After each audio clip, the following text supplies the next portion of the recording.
things, but you know, there's no such thing as wasted knowledge. Okay, first things first, you need to keep numerous applications closed. Sometimes we browse through multiple applications and we don't close them down.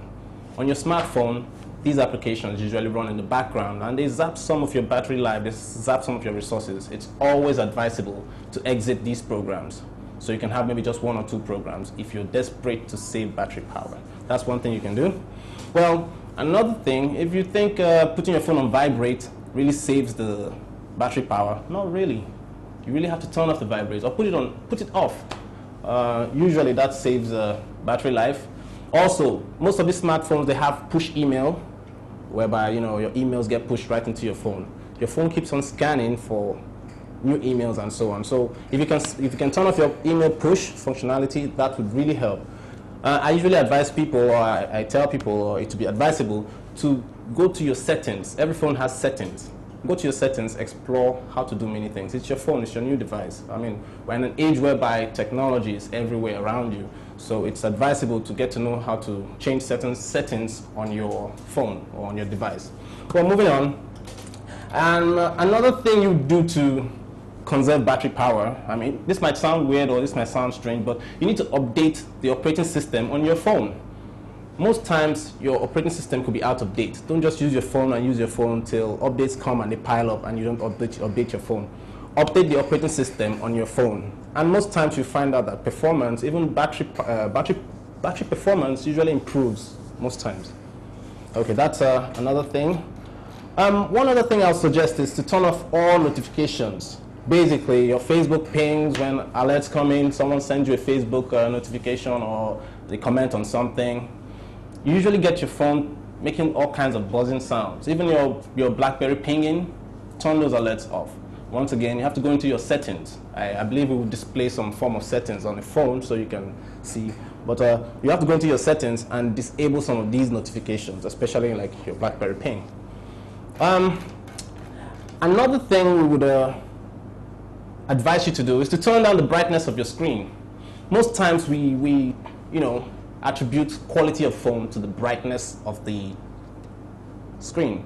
But it's advisable to just turn it down when you're desperate. It's usually a good idea to have a bright screen when you're working, but when you're desperate to save that last bar, turn down the brightness. Once again, in the settings of your phone. Go to your settings, somewhere around there. There are multiple phones, so we cannot go into specifics, but I believe we'll show you a sample on one of the common phones available. So turn down the brightness of your screen. And another one, if you're using Bluetooth around that time, there's no need for it if you're desperate. Turn off your Bluetooth, turn off your Wi-Fi, turn off your 3G or your 4G options on your phone. Most of your smartphones, you see the 3G sign at the top there. If it's on, it keeps on scanning for a network. There's no need for that when you're desperate. You can turn that off and it will not really affect your calls. You will still get calls and you'll still be able to use calls. And you can always enable it when you need to make that important call. So just get conversant with the settings of your phone so you can turn off things and turn them on when you need that. Okay. Some phones have energy saving mode. It's like an airplane mode. Under your settings, like when you set your phone to vibrate, you usually have some settings or some configurations which can put your profile in airplane mode.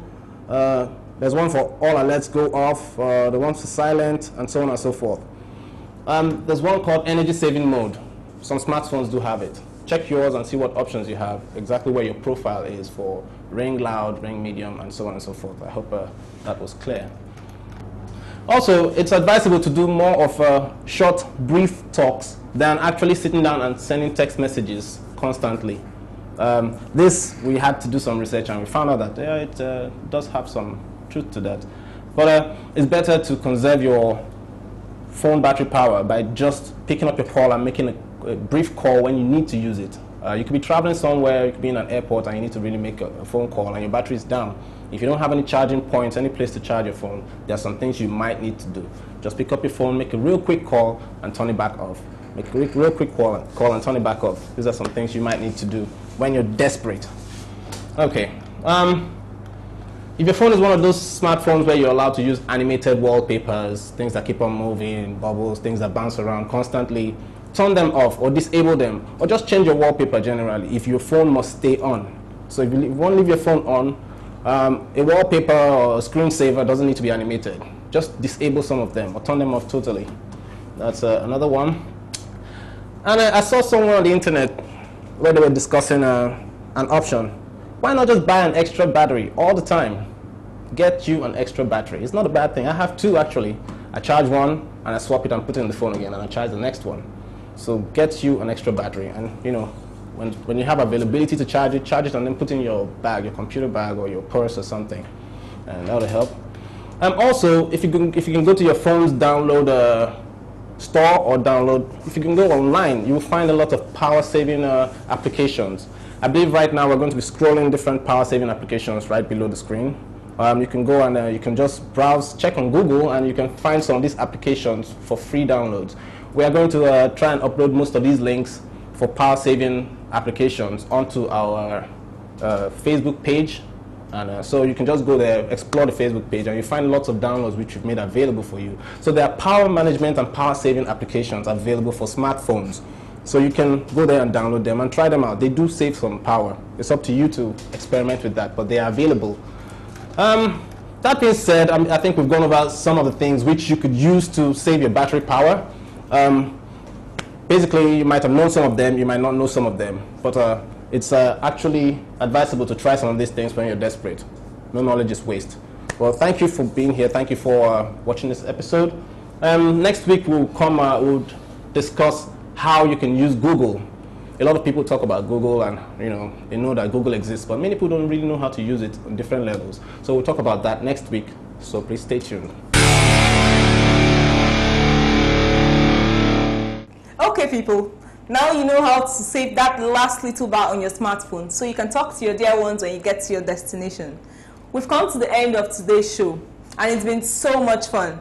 Don't forget to like us on Facebook by visiting the link on your screen. On our next episode, we'll be telling you how to effectively maximize the use of the Google search engine. Remember, Click and Connect is brought to you by the ICT Development Department of the Cross River State Government. I'm Tochi Anyanwu. See ya.